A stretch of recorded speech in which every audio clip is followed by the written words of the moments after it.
रहमतुल्लाहि व बरकातुहू। आज सुबह में एक दर्दनाक हादसे की खबर हम तमाम को मिली। ख्वाजा मोइनुद्दीन साहब जो एक सीनियर एडवोकेट थे, उनका कत्ल किया गया आज दिन दहाड़े। और उस वक्त कत्ल किया गया जब वो सुबह में अपने एक उनके रिश्तेदार में जो बीमार थे उनको देखने जब जा रहे थे, उस वक्त में मनसूबा तरीके से उनको गाड़ी से कुचल कर मार दिया गया। और यहाँ हम मजलिस इत्तेहादुल मुस्लिमीन इसकी सख्त मजम्मत करती है और इस वक्त में अफराज ख़ानदान के साथ पूरी मजबूती के साथ हम ठहरते हैं। और हमारा ये सख्त मुतालबा है, और मैं ख़ास तौर से एडवोकेट साहब को पर्सनली तौर पे जानता हूँ, एक हक़ बोलने वाले इंसान, सच बोलने वाले इंसान, नमाजी, परहेजगार और एक बेहतरीन इंसान थे जो गरीबों की मदद करते थे, गरीबों की के साथ ठहरते थे और हमेशा हक़ की आवाज़ बुलंद करते थे। जहाँ भी कोई गलत हो रहा है उसके लिए आवाज़ उठाते थे। और आज उनकी आवाज़ को मिटाया गया, दबाया गया और एक पूरे मंसूबा तरीके से आज एक साजिश रची गई। और अगर हम विजुअल देखें तो हम ये खुली तौर पे कह सकते हैं कि पूरा मंसूबा तरीके से, पूरी प्लानिंग के साथ, उनकी टाइमिंग को नोट डाउन करते हुए, उनको मॉनिटर करते हुए, उनको पूरे एक प्लानिंग के तहत उनका कत्ल किया गया है। हम इसकी सख्त मजम्मत करते हैं और हम पुलिस महकमे से मुतालबा करते हैं कि अफराज ख़ानदान जो जो कंप्लेन दी है और जिन जिन अफराद का नाम ली है, चाहे वो मुजाहिद आलम खान हो या महमूद आलम खान हो, इनके ऊपर पूरी थरो इन्वेस्टिगेशन करते हुए जो मेन प्लानर है, ऐसा ना हो कि कल ला के ड्राइवर को हमारे सामने ठहरा दिया जाए या किसी और को ला के ठहरा दिया जाए। पुलिस को इसके तल तक जाना पड़ेगा, पूरी तफ्तीश करते हुए इसके जो मेन कॉन्स्पिरेटर्स है उनको अवाम के सामने लाना पड़ेगा। हाल ही में असेंबली में बिल पास हुआ था एडवोकेट्स की हिफाजत के लिए, फिर भी एडवोकेट्स के ऊपर की मौत हुई। तो हमें इन हालात को देखते हुए इसके ऊपर सख्त इक़दाम लेना पड़ेगा। बड़े बड़े दर्द के साथ और तकलीफ के साथ मैं यह बयान दे रहा हूँ, क्योंकि मैं वो आदमी को पर्सनली जानता था और किस किस्म के वो शख्स थे और किस तरीके से वो आवाम की और ख़ास तौर से गरीबों के साथ ठहरते थे, मैं पर्सनली जानता हूँ। और आज उनको यहाँ पर मैं ठहरे हुआ हूँ और बड़ी तकलीफ दे की बात है कि आज मैं उनके अफराज ख़ानदान के साथ यहाँ पर ठहर के उनके पोस्टमार्टम की कार्रवाई हम यहाँ पर करा रहे हैं। जो हम ये सोच रहे थे अल्लाह इनकी ज़िंदगी बाकी रखेगा तो ये और गरीबों के साथ ठहरेंगे, आज उनकी आवाज़ को खामोश किया गया। क्यों? चंद पैसों के लिए, चंद ज़मीन के टुकड़ों के लिए। क्या ज़मीन के टुकड़े और पैसे क्या आपको खबर में साथ लेके जाएंगे आप, या आपकी आखिरत का साथ देंगे? इंसान अंधा हो चुका है और इन अंधों के आंखों को खोलने का वक्त है। मैं एडवोकेट फटनी से भी कहता हूँ कि आप एक जगह होइए, आले ओहदेदारों से मुलाकात करिए, चीफ मिनिस्टर से मुलाकात करिए, मुलाकात कर अपनी बात पूरी मजबूती के साथ रखिए।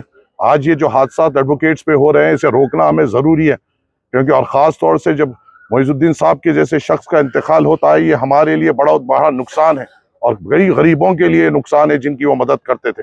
मैं उम्मीद करता हूँ पुलिस महकमा इस पर सख्त से सख्त इक़दाम लेगा, जल्द से जल्द इन तमाम कातिलों को पकड़ेगा, अवाम के सामने लाएगा और इनको सजा दिलाएगा इंशाअल्लाह ताला। नोट डाउन करना चाहिए, तो ये क्या लगता है कि बिल्कुल पहुंचना चाहिए और इनको पहुंचाना चाहिए। उस शख्स का इंतकाल हुआ है जो अवाम के लिए, इंसाफ के लिए लड़ता था, और उस फर्टर्निटी में से एक शख्स, सीनियर एडवोकेट का इंतकाल हुआ है जो अवाम को इंसाफ दिलाती है और जो गुनहगार होते हैं उनको सजा दिलाती है।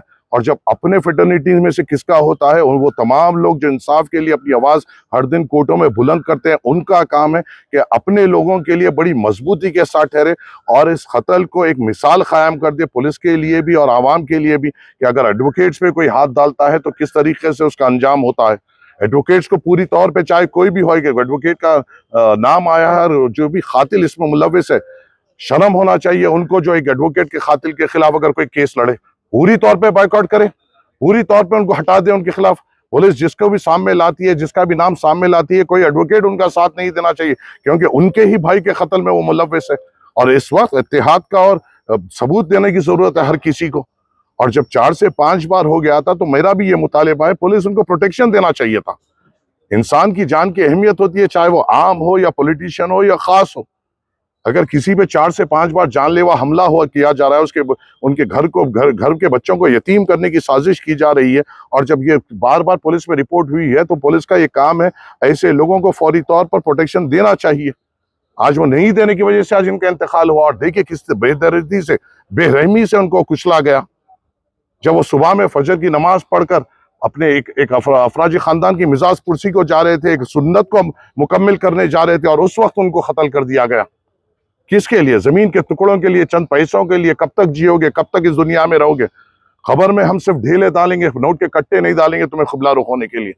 सब जब भी बेमिसाल वकील थे, बेहतरीन इंसान थे, हक के लिए लड़ रहे थे, वो औकाफी जायदादों के लिए लड़ रहे थे, और कई चीज़ों में कई मुद्दों पे वो कामयाब हो रहे थे। और वो कामयाबी को देखते ही उनकी आवाज़ को दबाया गया है। ऐसी जब आवाज़ दबाई जाती है तो ऐसे 100 आवाज़ों को, 1000 आवाज़ों को उठने की ज़रूरत है। और इस वक्त में पुलिस महकमे को बहुत सख्त इक़दाम से इनको सामने लाना चाहिए। हम अफराज ख़ानदान के साथ यहाँ पे ठहरे हुए हैं। इंशाअल्लाह ताला यहाँ पे पोस्टमार्टम की कार्रवाई मुकम्मिल होगी। उसके बाद इंशाअल्लाह हमारी उम्मीद है कि नमाज जनाजा इंशाअल्लाह ताला आलमगीर मस्जिद में या आलिया में तय करेंगे। उसके बाद संगारेड्डी में तदफीन होगी, वक्त बताया जाएगा इंशाअल्लाह ताला सबको। और पूरे अफराज ख़ानदान सब्र से है, हिम्मत से है, उनके फर्जंद बड़े सब्र से है, उनके घर वाले बड़े सब्र से है। सब्र इसलिए है क्योंकि उनको उम्मीद है कि इन कातिलों को कटघरों में लाते हुए इनको सजा दिलाई जाएगी।